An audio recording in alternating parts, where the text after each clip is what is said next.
PCM solutions bye experts में आपका स्वागत है।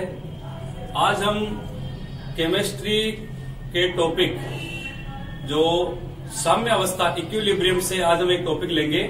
उसमें एक छोटा सा नियम है, द्रव्यानुपाती क्रिया नियम, जो आप लोगों ने सुना है कि गुलबर्ग वागे नियम।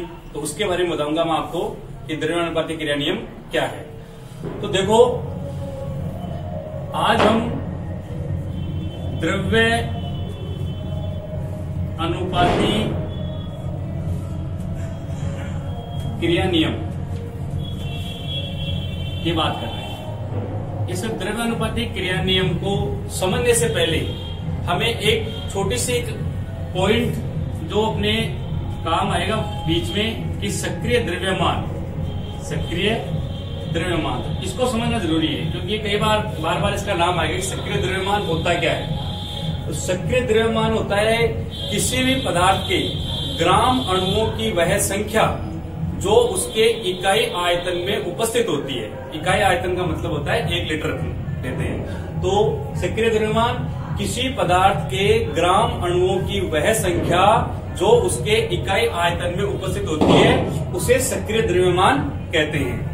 सक्रिय द्रव्यमान को हम वर्गाकार कोष्ठक के द्वारा प्रदर्शित करते हैं इस प्रकार से। सक्रिय द्रव्यमान जैसे आपको मैं बताता हूं कि हमें यह कहा जाए कि NH3 जो है, इसके NH3 का सक्रिय द्रव्यमान तो हम वर्गाकार कोष्ठक में लिख देंगे NH3। तो ये बोलेगा NH3 का सक्रिय द्रव्यमान। तो कहने का मतलब आप लोग समझ गए होंगे कि किसी भी पदार्थ के ग्राम अणुओं की वह संख्या जो उसके इकाई आयतन में उपस्थित हो, सक्रिय द्रव्यमान कहलाता है। और सक्रिय द्रव्यमान को वर्गाकार कोष्ठक के द्वारा प्रदर्शित किया जाता है। अब हम बात करते हैं कि द्रव्य अनुपाती क्रिया नियम क्या है। तो द्रव्य अनुपाती क्रिया नियम कोई भी रासायनिक अभिक्रिया जो होती है, किसी भी रासायनिक अभिक्रिया, तो जैसे मैं एक सामान्य रासायनिक अभिक्रिया लेता हूं, मैं एक सामान्य रासायनिक अभिक्रिया में ले रहा हूं। ये जैसे कि मान लो कि AA plus BB is equal CC plus D।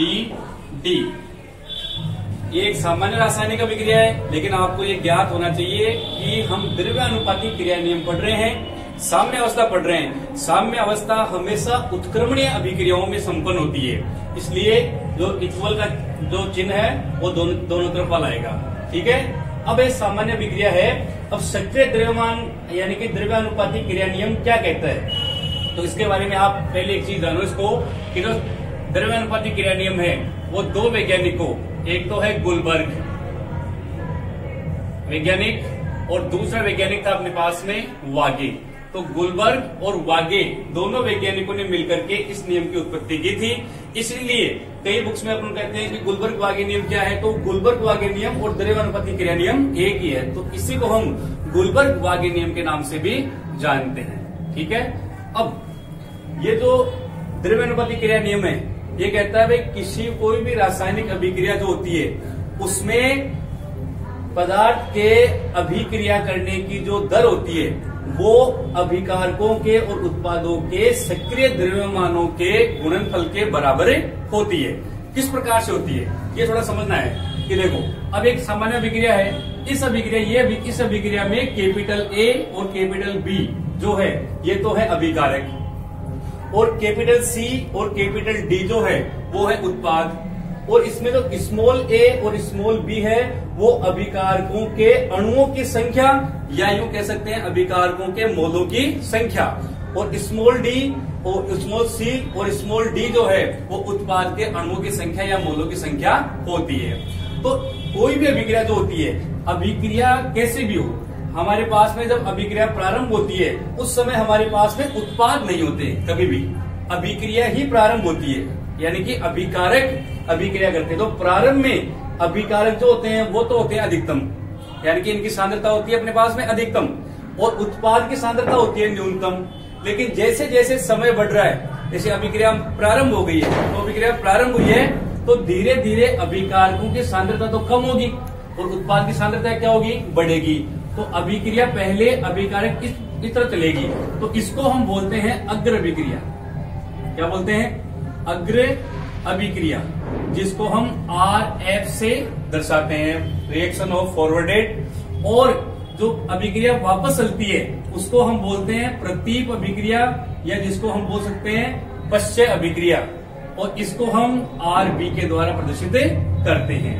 अब पहले अभिकारकों की सांद्रता अधिकतम, धीरे धीरे अभिक्रिया समय के साथ साथ आगे बढ़ेगी, तो धीरे धीरे अभिकारकों की सांद्रता में आएगी कमी, और उत्पादों की सांद्रता में धीरे धीरे होती है वृद्धि। अब जो अग्र अभिक्रिया है, वो अग्र अभिक्रिया पूर्णतः अभिकारकों पर निर्भर होती है। तो अग्र अभिक्रिया जो है, तो हम ये कह सकते हैं कि अग्र अभिक्रिया वेग, अग्र अभिक्रिया वेग यानी कि अग्र अभिक्रिया दर समानुपाती होती है अभिकारकों के सक्रिय द्रव्यमान। अभिकारक कौन है? A, तो A की सांद्रता अपने पास है A, मोलों की संख्या को घात के रूप में ले जाते हैं। इसके मोलों की संख्या A है, इसके मोलों की संख्या B है। मोलों की संख्या कह सकते हैं हम इसको, या हम इसको अणुओं की संख्या कह सकते हैं। ये घात के रूप में चली जाती है। तो अग्र अभिक्रिया का जो वेग है वो निर्भर कर रहा है अभिकारकों की सांद्रता पर।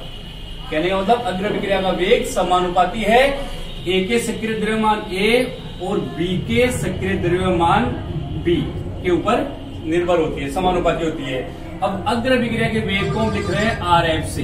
किससे लिख रहे हैं? RF से। तो RF समानुपाती हो गया A की सांद्रता A और B की सांद्रता B। अब देखो यहां पर हमने स्थिरांक प्रयोग करेंगे, कोई ना कोई स्थिरांक। तो बहुत सारी बुक्स में स्थिरांक केवल लिखा हुआ आता है, कईयों में K लिख रखा है। हम यहाँ पर स्थिरांक जो है अग्र अभिक्रिया के लिए जो स्थिरांक है वो हम बराबर K स्थिरांक लेते हैं, इसको KF से प्रेजेंट कर लेते हैं, यानी कि फॉरवर्ड अग्र अभिक्रिया के लिए ये स्थिरांक या नियतांक है। तो KF A की सांद्रता A और B की सांद्रता B, इसको मैं समीकरण नंबर 1 बना देता हूं। ठीक है, इसी प्रकार अब यह अभिक्रिया ये चल रही थी, अब प्रतीप अभिक्रिया वापस चलेगी। तो प्रतीप अभिक्रिया का जो वेग है वो निर्भर करेगा उत्पादों के ऊपर। तो उत्पादों को इसी प्रकार हम ये कह सकते हैं, हम लिख देंगे इसको भाई, इसी प्रकार जो प्रतीप अभिक्रिया का वेग है, प्रतीप अभिक्रिया वेग वो समानुपाती होगा किसके? C और D के। तो C का सक्रिय द्रव्यमान C और D का सक्रिय द्रव्यमान D, इसके होगा। और प्रतीप अभिक्रिया जो वेग है, उस प्रतीप अभिक्रिया के वेग को किससे प्रदर्शित कर रहे हैं? RB से। तो हम ये कह देंगे कि RB है वो समानुपाती हो गया C की सांद्रता C और D की सांद्रता D। ये देखो सेम वही पोजीशन चल रही है। अब इसके लिए भी हम स्थिरांक प्रयोग करेंगे। तो इसके लिए हम स्थिरांक RB बराबर स्थिरांक हम ले लेते हैं KB। क्या ले लेते हैं? KB, backward constant. और इसके C की सांद्रता C और D की सांद्रता D, इसको हम इक्वेशन नंबर 2 कर लेते हैं। हालांकि देखो द्रव्यानुपाती जो क्रिया नियम है, इनमें समीकरण का कोई विशेष रोल नहीं होता है, पर हमने बना लिया भाई समीकरण 1 और समीकरण 2। अब ये अग्र अभिक्रिया वेग हो गया, ये प्रतीप अभिक्रिया वेग हो गया। अब हम बात करते हैं कि अभिक्रिया साम्य अवस्था में है। इसका मतलब अग्र अभिक्रिया का वेग और प्रतीप अभिक्रिया का वेग दोनों का बराबर होता है। अब इसके ऊपर भी जो आगे वाला टॉपिक है उसमें बताऊंगा आपको कि किस प्रकार से क्या होता है। अग्र अभिक्रिया का वेग और प्रतीप अभिक्रिया का जो वेग है साम्य अवस्था में बराबर होता है। तो मैं ये कह सकता हूं कि अग्र अभिक्रिया का वेग RF बराबर है प्रतीप अभिक्रिया का वेग RB के बराबर होता है। अब RF और RB का मान, RF का मान तो अपने पास समीकरण 1 है, RB का मान अपने पास समीकरण ये 2 रहा। तो मैं कह सकता हूं कि RF और RB का मान समीकरण 1 और 2 से रखने पर, तो मैं लिख दूंगा कि समीकरण 1 व 2 से, समीकरण 1 व 2 से क्या हो जाएगा? RF का मान अपने पास में ये रहा KF, तो इसको लिखूंगा मैं KF A की सांद्रता A, B की सांद्रता B और बराबर है RB के, और RB का मान समीकरण 2 में है अपने पास में। तो ये आ जाएगा क्या? इस KB पूरा लिखेंगे यहां से, KB C की सांद्रता C और D की सांद्रता D हो गए। अब हम देखो अपने पास में ये अग्र अभिक्रिया वेग नियतांक है और Kb है प्रतीप अभिक्रिया वेग नियतांक। इन दोनों वेग नियतांकों का मान स्थिर होता है, इसलिए हम जो कहते हैं कि Kf अपॉन Kb, जो इनका अग्र अभिक्रिया वेग नियतांक और प्रतीप अभिक्रिया वेग नियतांक का अनुपात जो है वो हम एक स्थिरांक मान लेते हैं, क्योंकि इसका मान स्थिर होता है, और उसको मान लेते हैं हम Kc। तो Kc है एक साम्य स्थिरांक।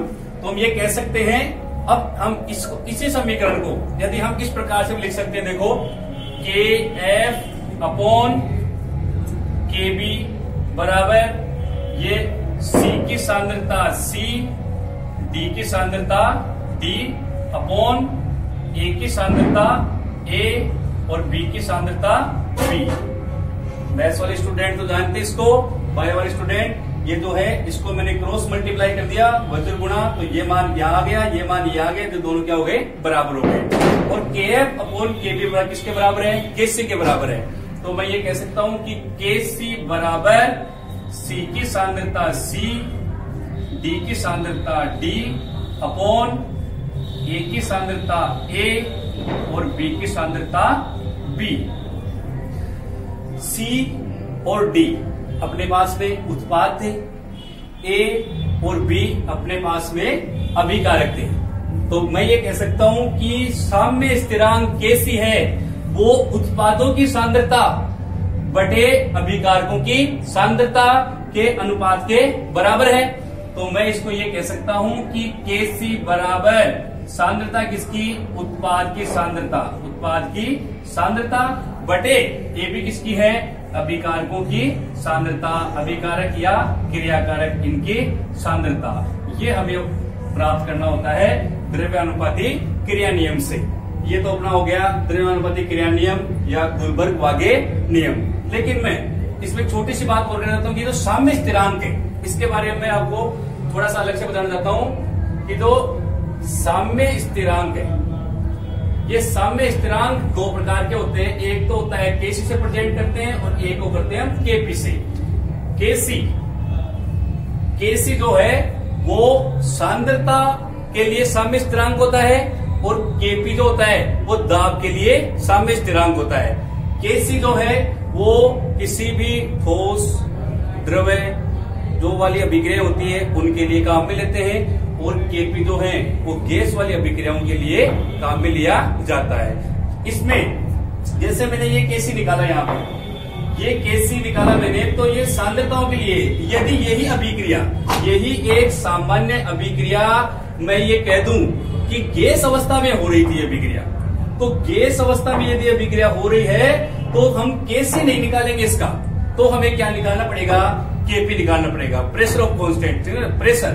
तो वो कैसे निकालेंगे, तो वो थोड़ा सा, और इस Kp और Kc में संबंध क्या होता है, Kc बड़ा होता है या Kp बड़ा होता है, इसके बारे में हम अगले वाले टॉपिक में डिस्कस करेंगे, Kp और Kc का संबंध। लेकिन हम यहाँ पर इसको मैं Kp के बारे में थोड़ा सा बताता हूँ कि Kp जो है, Kp बराबर इसी यही अभिक्रिया यदि गैस अवस्था में हो रही है तो इसके आंशिक दाब ले लेंगे इनके। कैसे, जैसे Kc में उत्पाद थे तो उत्पाद C, तो इसके यहाँ पर P लिख देंगे आंशिक दाब, यानी कि P और C, यानी कि C है, इसकी सांद्रता कितनी है C, और ये प्रेशर P आंशिक दाब ये किसके लिए था, D के लिए, तो ये D अपॉन ये अभिकारक थे A और B, तो इनके लिए ये P और ये किसके लिए आ जाएगा, A के लिए A, और ये आ जाएगा P और B के लिए B। कहने का मतलब Kp जो है वो गैसीय अभिक्रियाओं के लिए काम में लिया जाता है, और गैसीय अभिक्रियाओं के लिए स्थिरांक है तो वहां पर आंशिक दाब का प्रयोग किया जाता है। ये हो गया अपना Kp। क्लियर होगी बात। द्रव्यानुपाती क्रिया नियम जो है Kc और Kp के बारे में बताता है। इसी के साथ जो Kp और Kc का संबंध है वो जैसा मैंने बताया आपको नेक्स्ट टॉपिक में अपने यही आएगा। और जो भी वीडियो आपको यदि एग्जाम की दृष्टि से जूनियर क्लास, सीनियर क्लास, यदि आपको अर्जेंट में है कि ये टॉपिक आपके समझ में नहीं आया तो उसको आप कमेंट्स में डालिए इसके, और इसमें जितने ज्यादा हो सकते हैं आप अपने साथी के साथ में, स्टूडेंट्स के साथ में आप इसको शेयर करें, सब्सक्राइब करें और बेल आइकन जरूर दबाएं। क्यों? क्योंकि डेली 1 या 2 वीडियोस मैं और मेरी टीम के द्वारा मैथ्स, केमिस्ट्री, फिजिक्स तीनों के द्वारा डेली 1 या 2 वीडियो डाले जाएंगे। तो डेली आपको नोटिफिकेशन मिल जाए कि आज नया वीडियो कौन सा डला है। तो इसके लिए आप देखते रहिए और इसको कमेंट जरूर कीजिएगा। साथ में ये जरूर देखिएगा कि इसमें लाइक जरूर दीजिएगा कि कितने लोगों को पसंद आ रहा है और नहीं आ रहा है। इसी के साथ धन्यवाद।